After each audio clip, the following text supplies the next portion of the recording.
రంజాన్ తోపా 4 రోజుల నుంచి మేము ఇస్తున్నాం.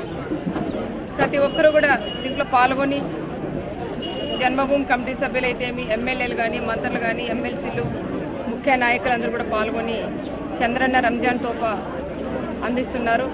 చాలా సంతోషంగా ఉంది. ఈరోజు నా నియోజకవర్గంలో, నా సొంత మండలంలో రామగిరిలో దాదాపు 460 మంది ముస్లిమ్స్ ఉన్నారు.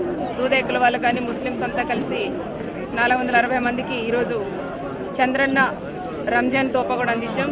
చాలామంది ముస్లిమ్స్ కానీ, లేడీస్ కానీ, మగవాళ్ళందరూ కూడా ఈరోజు ముస్లిమ్స్ సంబంధించిన వాళ్ళందరూ ఇక్కడికి వచ్చి మండలంలో సరుకులు తీసుకోవడానికి వచ్చిన దానికి ప్రత్యేకంగా వాళ్ళకు కూడా మేము నమస్కారాలు కూడా తెలియజేయాలి.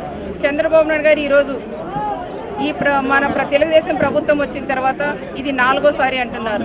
అంటే చంద్రన్న సంక్రాంతి కానుక కూడా ఆ రోజు ముస్లిమ్స్ అనే తేడా లేకుండా అందరూ కూడా పండుగలు జరుపుకుంటారనే ఆలోచనతో చంద్రన్న సంక్రాంతి కానుక కూడా ముస్లిమ్స్కి అందరికీ ఇచ్చాము.